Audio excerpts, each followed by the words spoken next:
Hello. We are live running some big boards on a lovely Tuesday morning at 8:34 a.m., which I hear is the best time to do a stream. Everyone is, hungry, hungry for content at this early hour.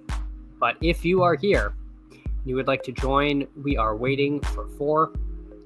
I am not in my normal setup today, so I am down to one monitor. So it's going to be a little bit more of a struggle than usual, but I think that's why the people tune in to the stream is partly for the struggle. So waiting for 3. Again, if anyone wants to hop in, we're about a week away from the combine. Things are heating up in the big board streets. The war room filled today. So the thirst for these contests is real. And I am here to help satiate that thirst for best ball content because, again,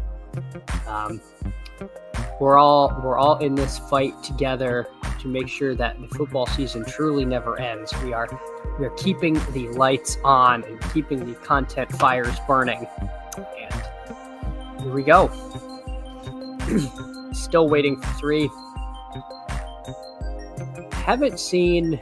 I guess while we're waiting, I could potentially pull up my exposures so far. I have done. This is my 51st big board. So I've done 100 drafts, and this is where my exposure is currently sitting. David Njoku at 42%, Jack Betch at 42%, and then a cavalcade of rookie running backs between 30 and 40%. That may be slightly higher than I want for most of these guys. I have some pretty strong opinions on Njoku and Betch, and when it comes to the rookie running backs, I really do like the upside of Brashard Smith and Quint Allen. I can't necessarily say the same about Ollie Gordon and DJ Giddens. I want to flatten these running back exposures out a little bit from where I have them.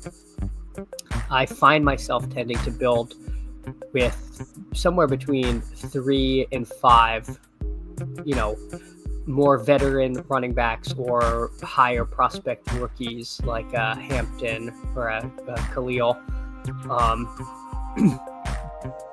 And then ending my team with a rookie running back or 3, somewhere between 1 and 3 of these like 20th-ish round flyers.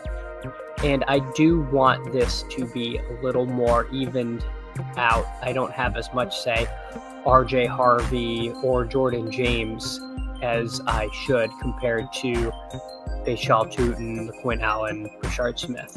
I think I do need to even that out. But,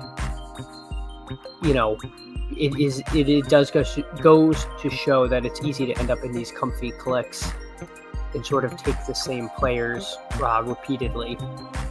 Let me go back to the drafts and just make sure. All right, so we are live in 1 minute.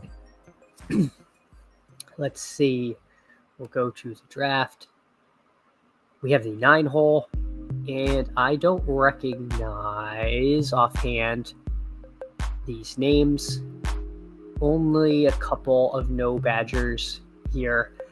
I don't mind the 9-hole that badly. It's one of those picks where I think a lot of decisions get made for you, at least compared to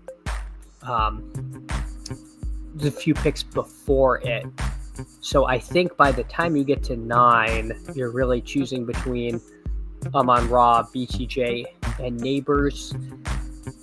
My favorite in that range is Neighbors. I think I would rank it Neighbors, Amon-Ra, BTJ. I think there's a little more risk with Brian Thomas Jr. than we might like to admit. I mean, he was so great last year, but Christian Kirk went down. Evan Ingram was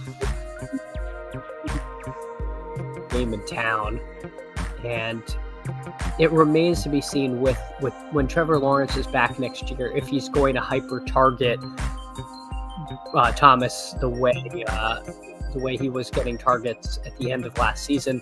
That said, I have absolutely nothing wrong with taking him in the first round, and I don't want to have a fade position.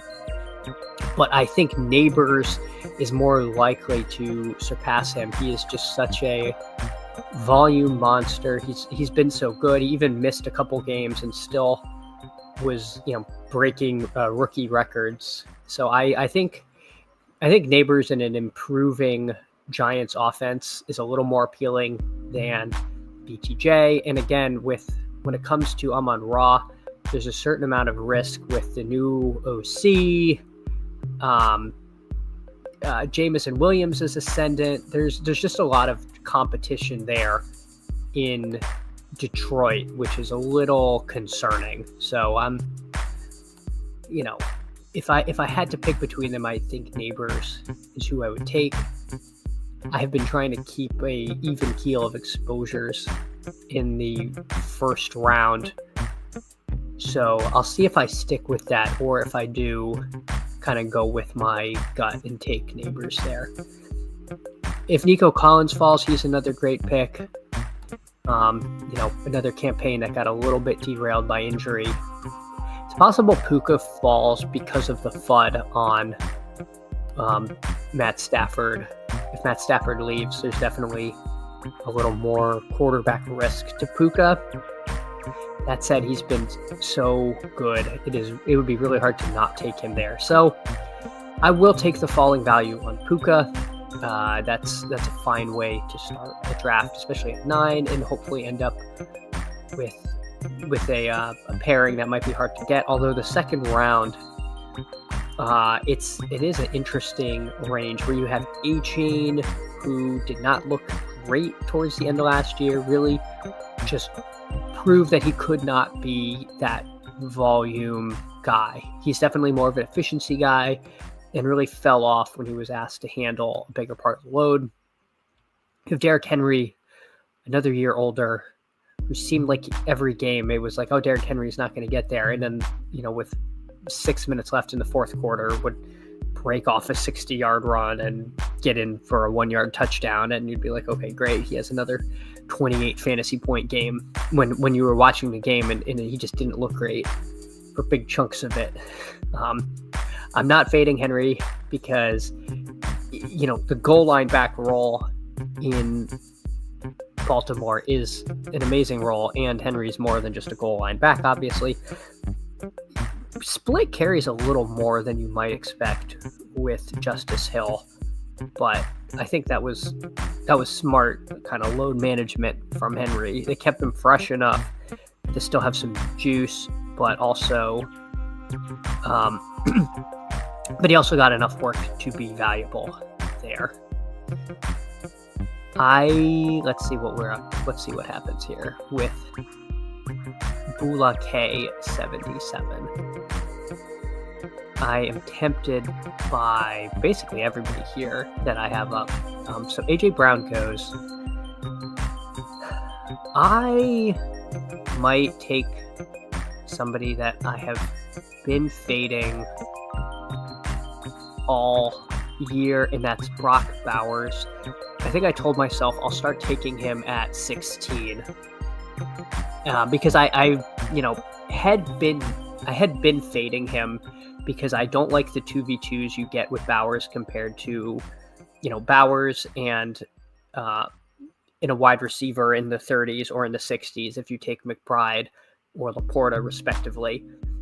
But I think Bowers at 16, I've realized I don't want to have none of him, so I'm going to start taking him in this spot, because I think if I looked at my exposures, it really might have been 0. GM Tyler, thank you for joining. I am on early, but I don't want to bump heads with any of the content to come. So we're kind of like the Sunday night heat of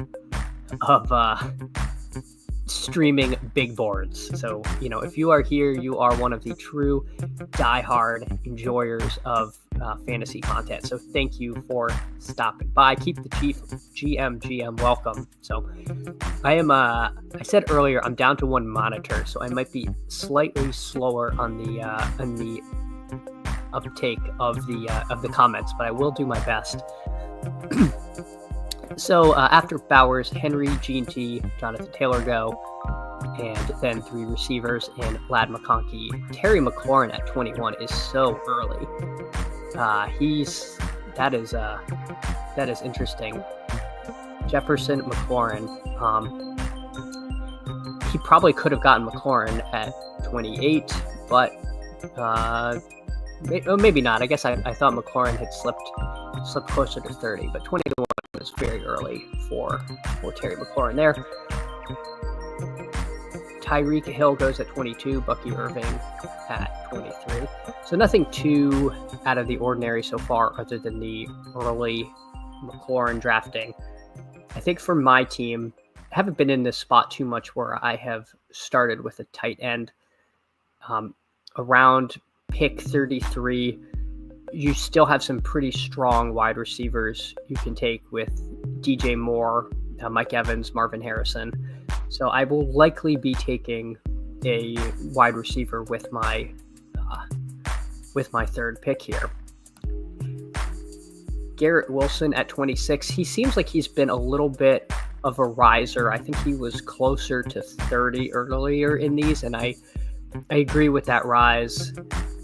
I think, with Devontae Adams leaving and probably an improving quarterback situation, Aaron Rodgers was not that good last year. So Garrett Wilson was a guy we were taking at the 1-2 turn last season. Getting him in the 3rd round to me represents a steal. So I do like that pick. Conversely, Breece Hall at 27, I really have a tough time clicking his name.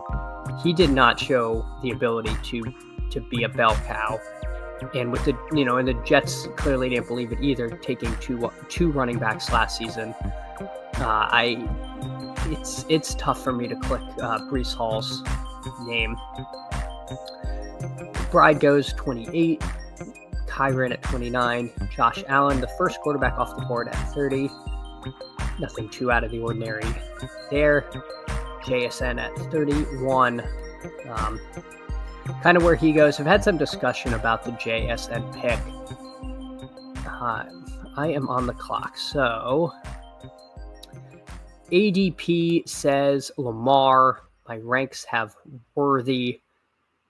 And I think I'm going to take a DJ Moore share. I haven't taken a ton of Moore. And I think it's more just how the drafts have fallen to me. I don't really have any kind of issue with him. It's just kind of sometimes you do these drafts and naturally end up with I have a lot of Mike Evans for some reason. It seems like DJ Moore always tends to go the pick before me. So happy to get more. I think there's going to be some improvement in Chicago. Another year for Caleb to come along. No more Keenan Allen. And of course, I don't think as a streamer you can legally mention the Chicago Bears without saying the name Ben Johnson. So I have done my duty there. James Cook at 36 and goes to the Lamar drafter. So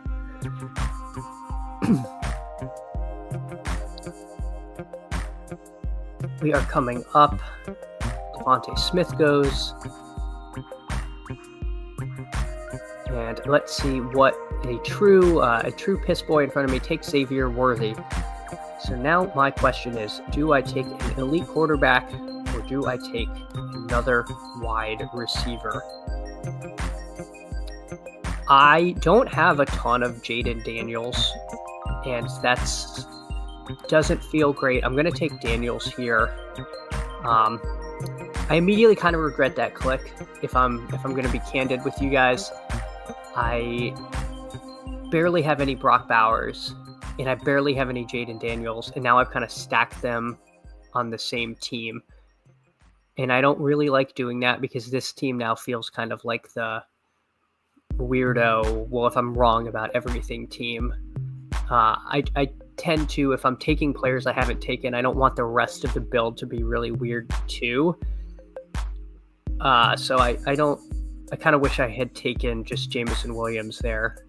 But overall, I do want a little more Jaden. He's very hard to pair with Terry McLaurin.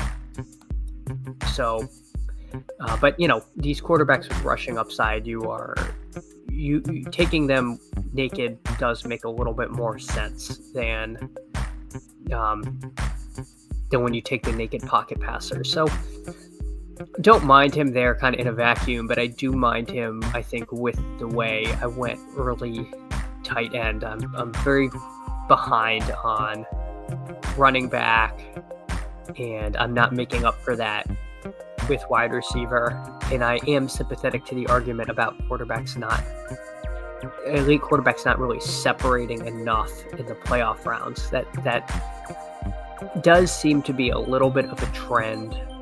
It seems like at least one passer kind of goes off, and often you can find, late pocket passers versus taking your fourth round pick as a quarterback. So, we will see. We will see. Hopefully that doesn't burn us and we can land this plane. But that is how I'm feeling so far. Rashee Rice at 44. Let's see, is this guy...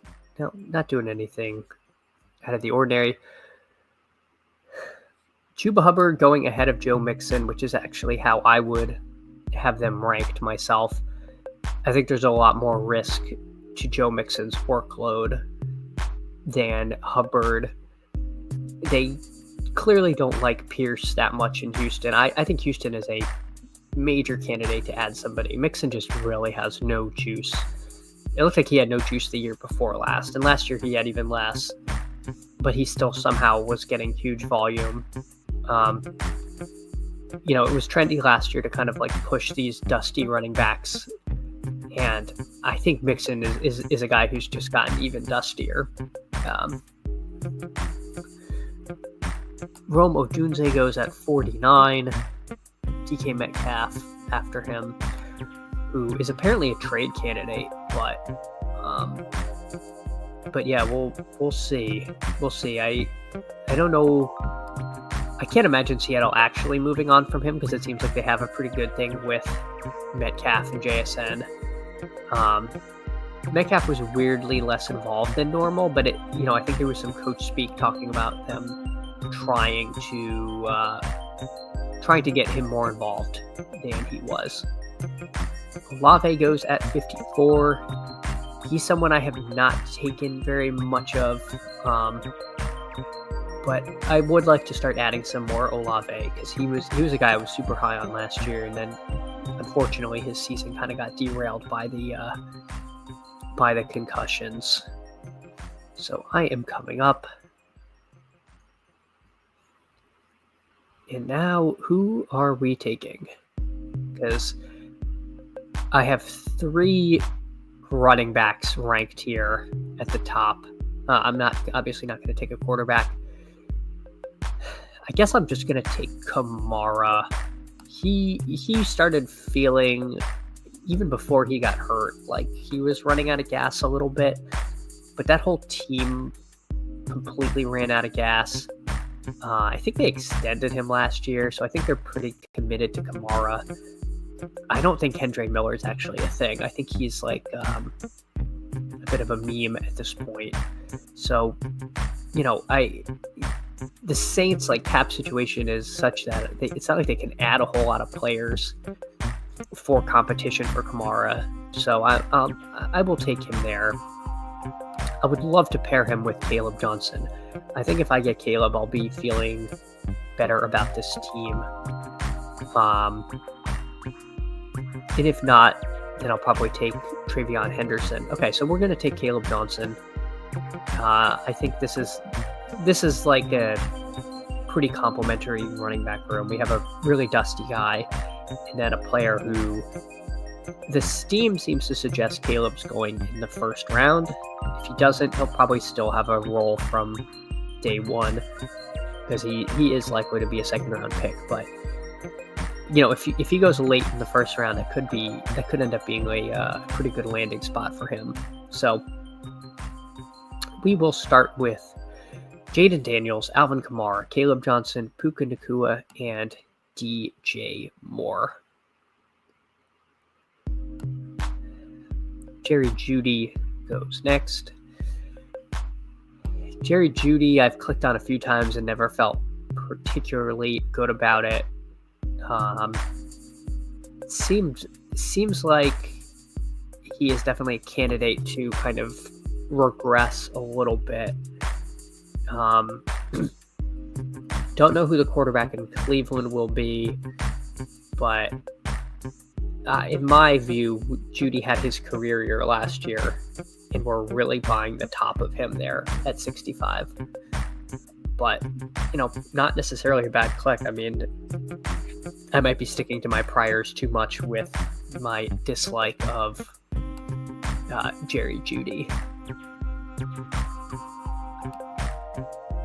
Travion Henderson goes at 66, followed by Connor at 67. So kind of this clump of running backs all goes between 61 and 67. And then there's a little bit of a tier break between Tracy Judkins, and then a whole bunch of veterans kind of go. So I do like to have at least 2 running backs before about pick 70. Yeah, Tracy goes early, but I think Rooftop probably saw the writing on the wall, and that they don't have a running back yet, so they need to take somebody. Tracy, if Tracy maintains his role, he's a great pick there.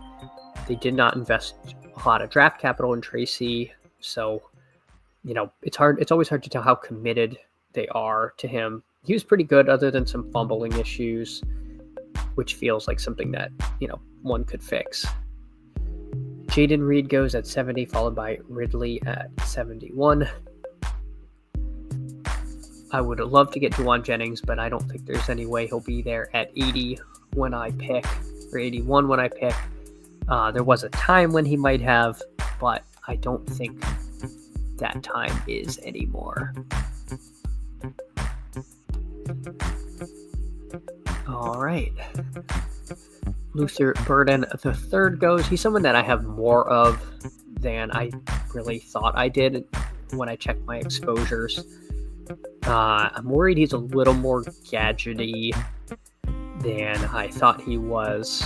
So I've been trying to pare back my Burden III exposure.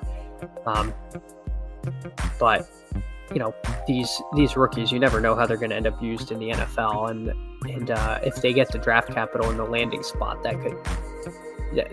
that's really like 80% of the battle. And when you're in the big board, you just don't know what that's going to be. You're just kind of projecting. So, could work out. Could work out. All right, we are coming up. I don't click a lot of McMillan because I think Godwin's coming back. And I think if Godwin comes back, McMillan is not the best pick there. Again, I hate to say I would rather wait till BBM to take somebody.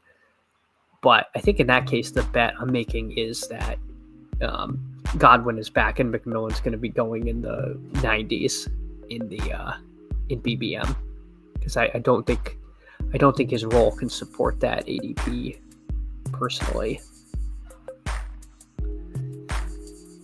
With that said, we are coming up, and by ADP, I think I'm going to take Ricky Pearsall here. We'll take Pearsall slightly ahead of ADP. He looked really good last season. It seems like the word is Ayuk probably won't be ready for week 1. Debo's going to be out of there. So Pearsall might just be starting from day 1. And looked really good when he got the opportunity last year. So no problem there. This is a weird team for me. This is why I don't like taking Bowers.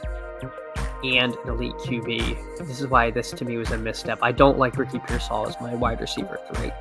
I don't think this team is going to end up being very good, to be candid with you guys. I just don't like how these teams end up getting built out. As far as my next pick, I think I prefer Matthew Golden to Josh Downs, and I will draft accordingly. Golden likely to get some pretty hefty draft capital, and if I'm going to have Puka, DJ Moore, and then Pearsall as my wide receiver 3, I really need to swing for the fences with my wide receiver 4, and I will do that with a rookie. So Matthew Golden going there at 88.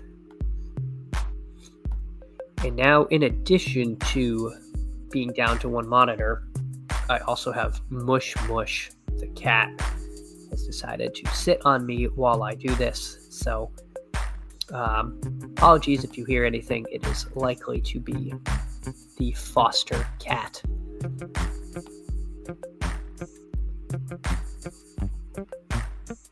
Jonnu goes at 91, 12 picks away.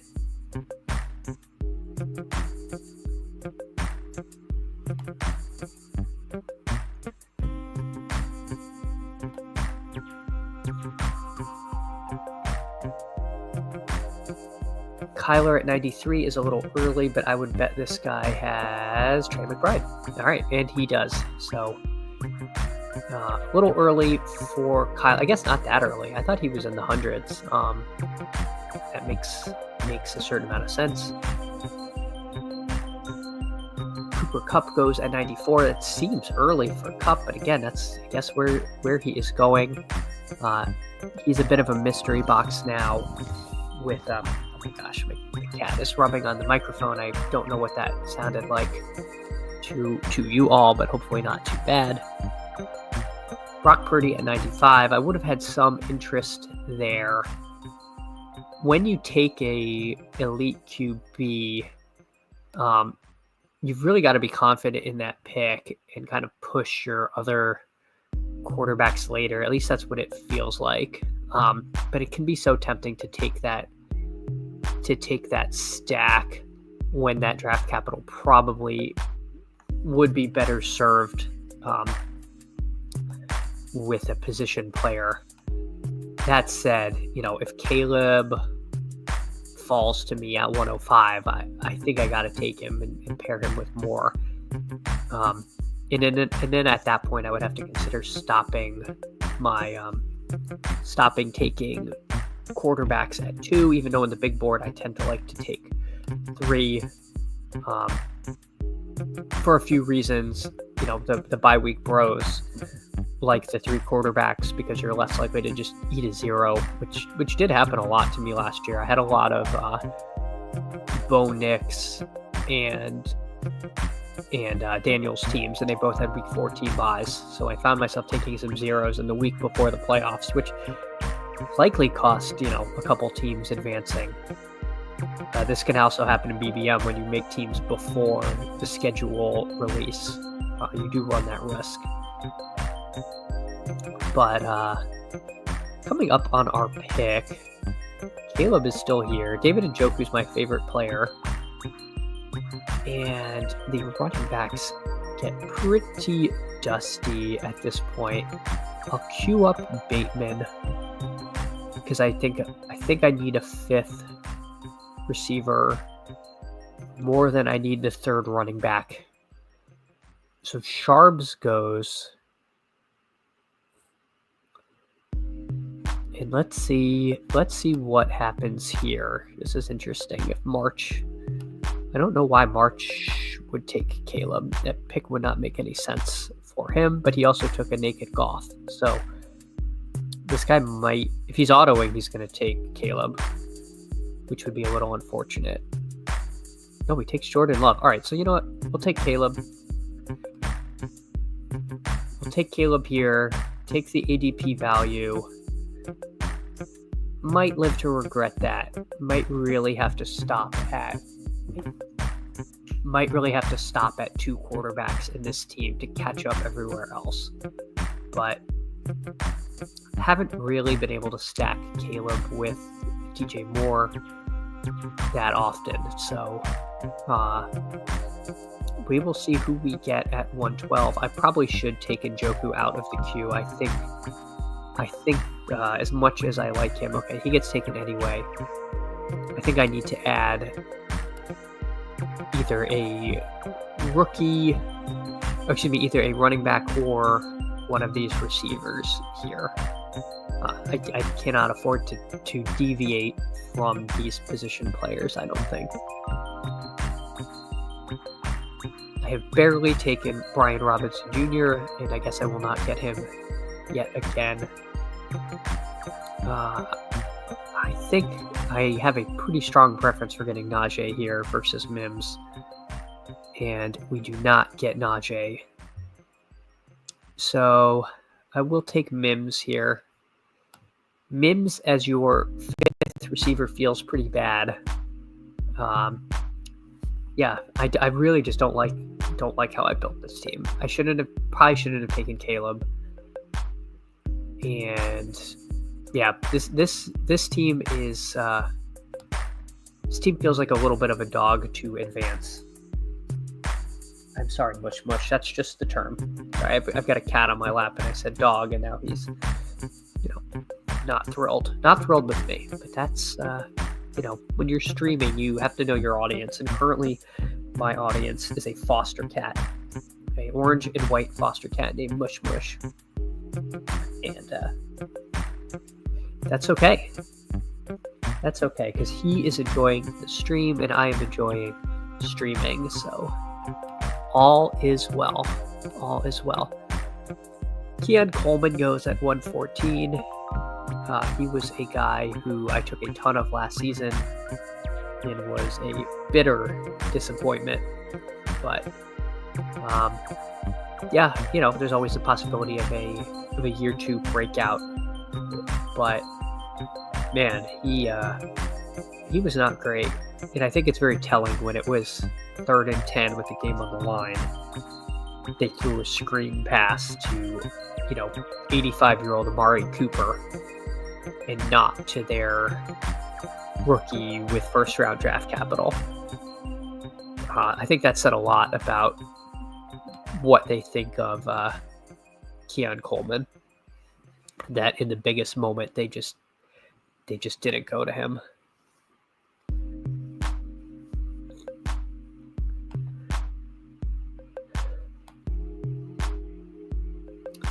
Drake May goes, followed by Keenan Allen. Be interesting to see where Allen ends up and what kind of role he gets. I envision Allen as a guy going to a team with a young quarterback who, Allen feels like his game is going to age somewhat gracefully, and I don't think you can expect a ton, but he is a guy who I think is just going to continually be able to get open. I think we're going to lose a lot of the yak, but has the potential for like a couple touchdowns in a game and can hit your lineup. So I don't mind taking him, especially compared to the range of receiver who he is up against in the draft.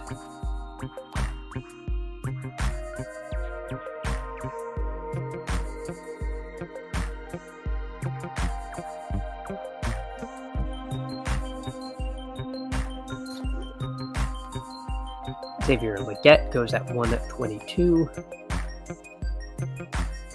I like this guy's receiver room. Wilson, McCaffrey, Ridley, Jennings, Allen, Legette. That looks like something I would have built and been happy with versus what I actually did build, which is a wide receiver room of Puka, DJ Moore, Ricky Pearsall, Matthew Golden, and Marvin Mims.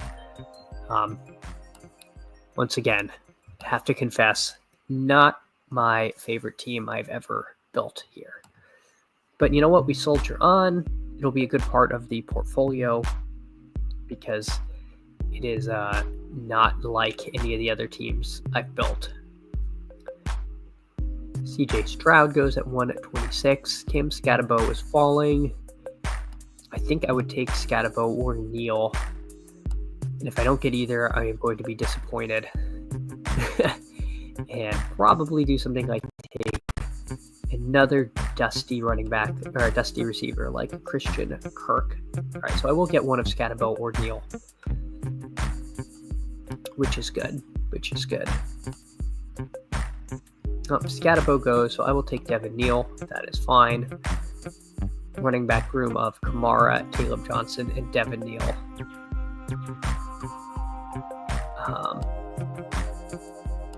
Yeah, my lesson is don't go Bowers and elite QB.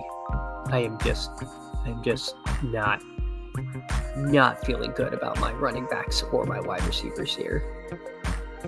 And I guess if you do go them, that pick at 105 really needed to be a position player. And I could have taken,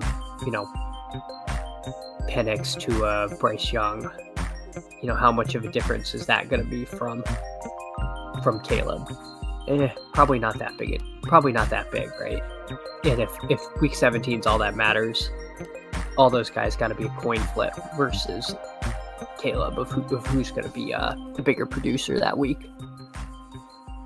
But you live and learn, as they say. I will queue up Christian Kirk. I don't like Travis Hunter. I think we're paying a lot for a cornerback, which seems not great. This range of running back is also not my favorite. Dowdle doesn't have a team yet. Trey Benson, took a ton of him last year. Have taken none of him this year.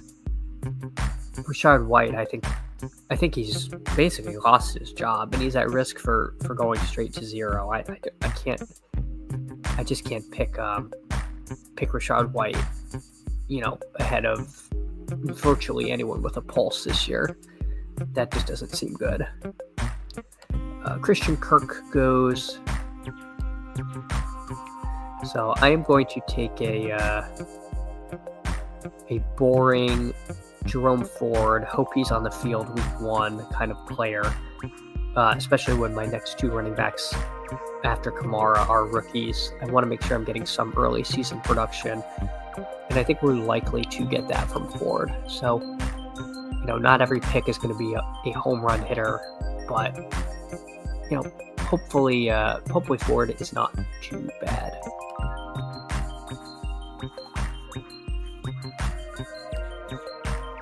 Loveland goes next, a high upside tight end. He's been getting a lot of steam. There's an argument that he might even go ahead of Tyler Warren, who goes around pick 100 here. So to me, Loveland is a little bit of an arbitrage opportunity, and certainly like that pick. Fergie goes to the Dak drafter. Makes sense. If you take Dak and you don't have CD Lamb, then getting your stack with Ferguson makes sense. Did worry a little about Ferguson's usage at the end of the year. Even when he came back, he was kind of splitting with Schoonmaker. And it's tough to tell if that was just because the team was out of it and they were trying some stuff, or if they really are looking to move on from Fergie or see what they had. We don't really know. That said, if Ferguson has his rollback from the start of the year, I think he's a great pick. And again, makes sense as your kind of bailout stack with Dak. We are coming up 10 picks away.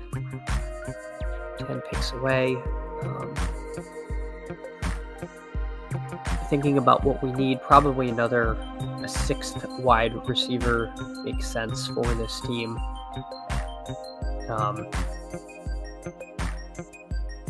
I tend to, in big boards, take 3 QBs, even if I have an elite QB, so I'll probably tack on like a Geno or a Dart very late.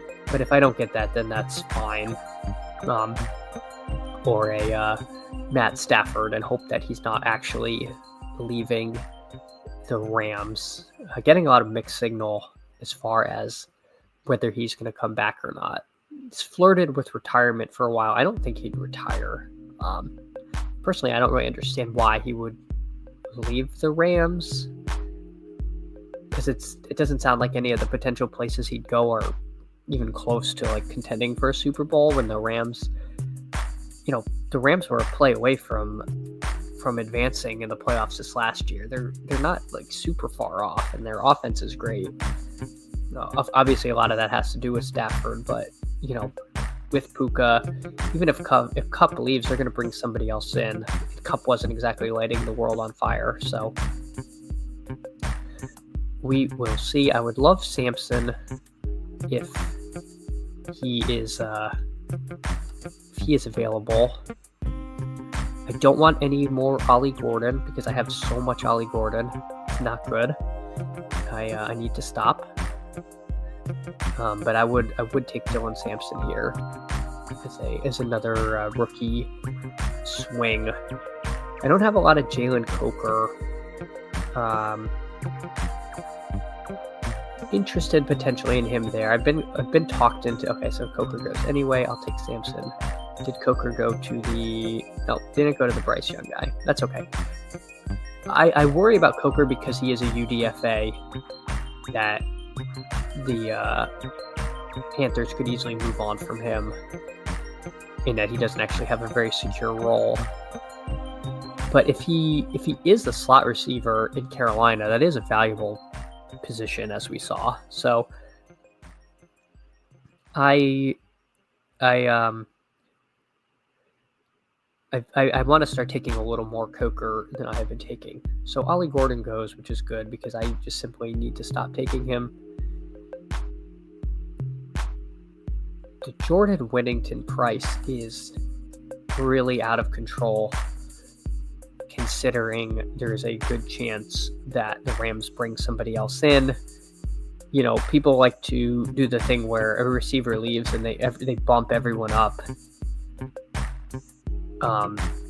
Which is fine, except there's like no guarantee that that's what the Rams do, and teams more often than not don't do that. With that said, I do have Puka, and I think this is looking like I might just go Puka Stafford with my next two picks. So I'm going to try it. I'm going to take Whittington. This team's already gone off the rails completely. So let's see if we can... Again, like I said at the very beginning, I don't like when I do something weird that I don't do often, and then do something else really weird that I don't do often. And I don't take a lot of Bowers, and I don't take a lot of Jaden Daniels, and I would never take them together, and that's what I've done here. So I will do one more thing I don't do, which is take Jordan Whittington, but say, hey, if I can add Stafford to this crew, I've created potentially a pretty big Rams bet, and hopefully that pays off. So I will queue up Stafford. If I don't get him, it's fine. Stafford, to me, not a good fantasy quarterback, but an incredible real-life quarterback. But for some reason, that just never translates in fantasy. I don't really understand why. Because it seems like his receivers get there, his team gets there, and then Matt Stafford puts up like 19 fantasy points. Does not make any sense.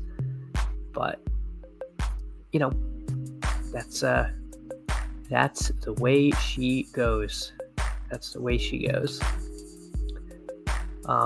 Again, thanks to everybody who stopped by today. If you're listening to this later, please like and subscribe. It definitely helps with the algo.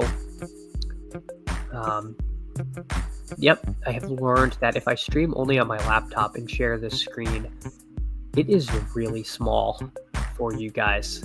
And I think in the future, if I don't have my monitor, I can't do this because it is pretty tough. It is pretty tough to watch this when you can see only a few names. So I don't think my sultry streaming voice is enough to keep everyone around. So again, thank you for coming by. I really appreciate it. And as always, if you leave a comment, I will answer, because like interacting with all of you. So, reviewing the team so far: Jaden Daniels, Caleb Williams at quarterback, Alvin Kamara, Caleb Johnson, Devin Neal, Jerome Ford, and Dylan Sampson at running back. Puka Nacua, DJ Moore, Ricky Pearsall, Matthew Golden, Marvin Mims, and Jordan Whittington at receiver, and Brock Bowers holding down the fort as the lone running back so far. So all of these guys between picking before me have at least 2 quarterbacks.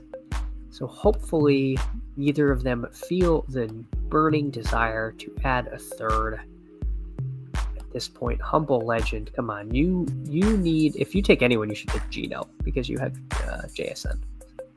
Does not. So please, Mr. March, let me have my Matt Stafford and round out this little Rams thing I am building.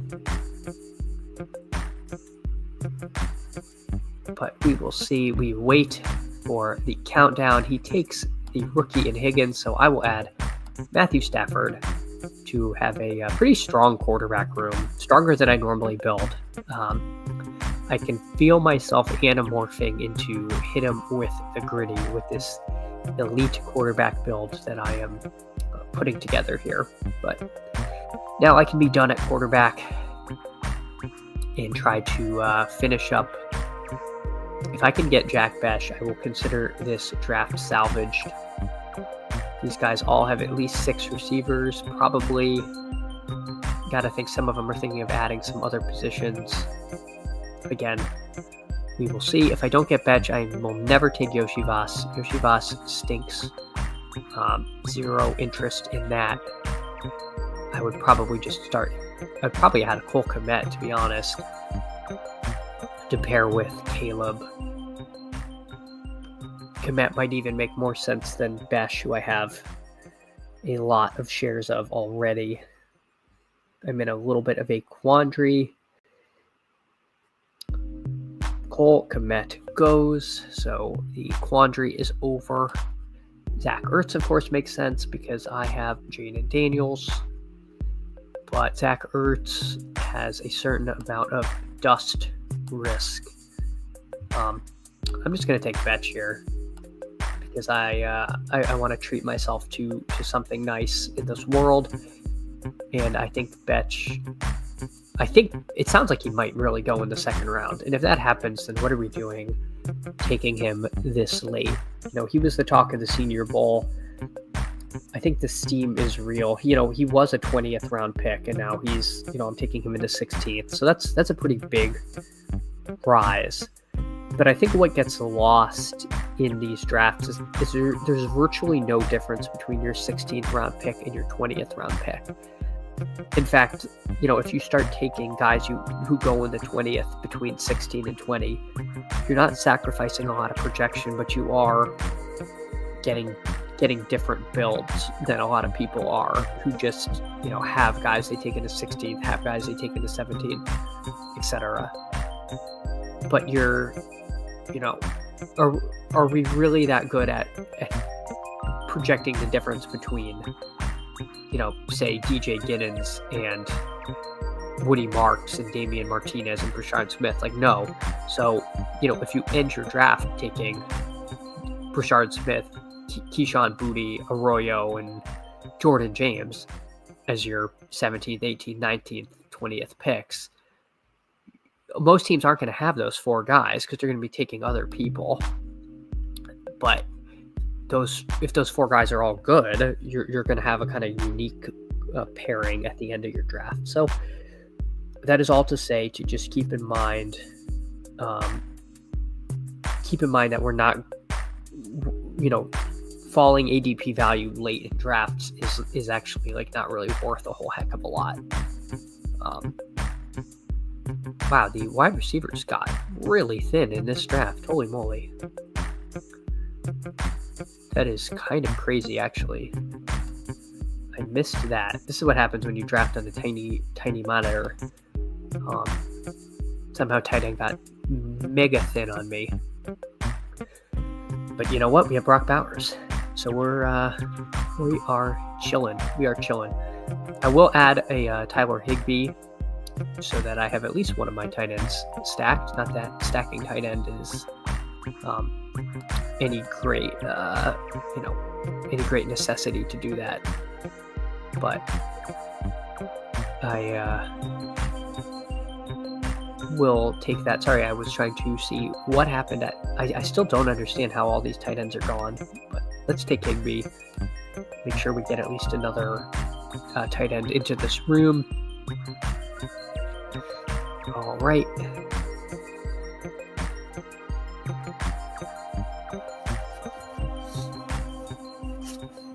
Probably take a flyer on like a Tez Johnson or a Booty to finish the wide receiver room next. Let's see what is available to us.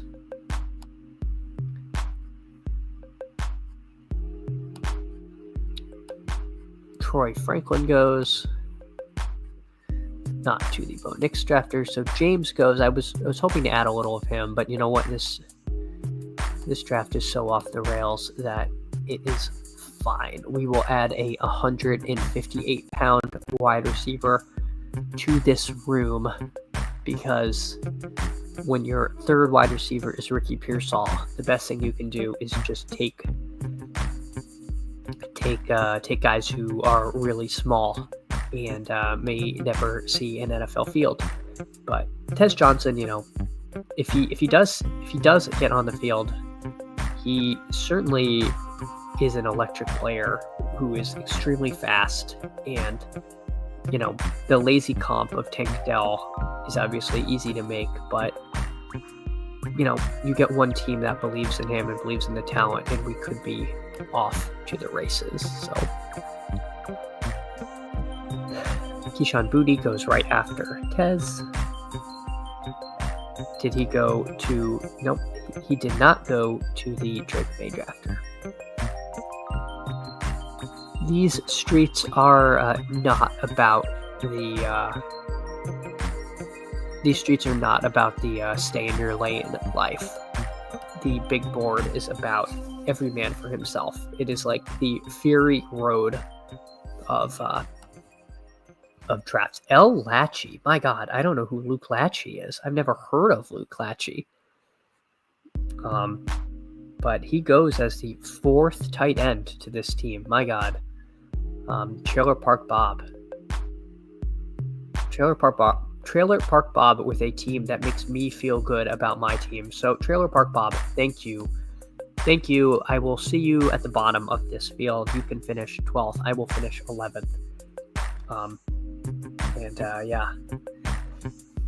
Interesting stuff taking place in the big board streets.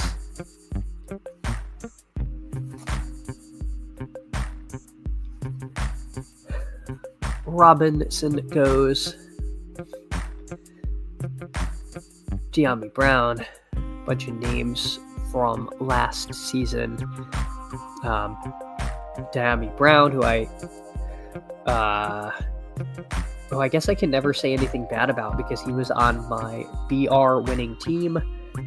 I won the divisional round Battle Royale. Took it down with Daniel's De'Ami Brown stack. So I will never forget you, De'Ami Brown, but I also don't believe I've taken a single share in the big board. Jackson Dart goes at 217. He goes anywhere from like pick 180 to undrafted. Sort of depends how QB thirsty the rooms are. Tight end. Tight end is getting thin. It is getting really thin if you want a third tight end here. Which, it's so hard for me to only take two tight ends, even having gone elite tight end. I think because I waited to pick 201 to get my second tight end, that I will add a third. So we will add somebody. Yeah, this guy has. Oh no, we already discussed Trailer Park Bob. In his 4 tight ends and his not very good team.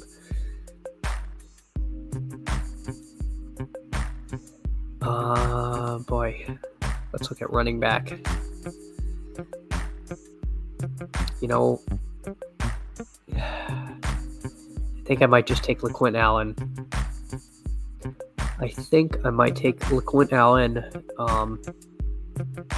Because, well, no, there's some names here, so I'll take Mason Taylor. I have so much LeQuint Allen, I probably should be cutting back. But this team is already so weird that, again, do I really want to put all my oddball picks on one team? We will see. I'll take Mason Taylor because tight end is really going off of a cliff and fast. I'll queue up LeQuint Allen, and then I will queue up my break class in case of emergency name, Raheem Sanders. Well, there goes LeQuint Allen. So hopefully Raheem Sanders does fall to us, because I don't really want more Tootin or Mullings. I guess I could add a Donovan Edwards. And if I really had to add Jarquez Hunter, I will. I don't know anything about Jarquez Hunter. I've heard his name mentioned on a podcast before. It's a really great name, Jarquez Hunter. So it does have that going for it. That is a really cool name. Raheem Sanders' nickname is Rocket, so we're really at this point just going off of name value here, which is not where you want to be, but it is where we find ourselves. Marshawn Lloyd, a darling of the best ball drafters last year, who did absolutely nothing for us because he got hurt. Be interesting if Green Bay gives him another shot. I don't see why they wouldn't, but you just never know. You never know what the coach's patience level is. And of course, in addition to injury risk, like, they might just not be good, which is always the fear of some of these guys. So there goes Kirk Cousins. Baker, A-Rich, and Kirk Cousins. My God.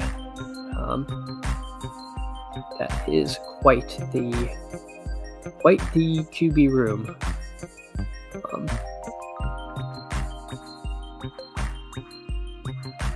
And we wait for Boulake 77.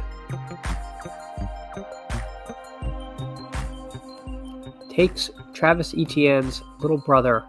I will take Raheem Sanders. That will conclude both this draft and this stream.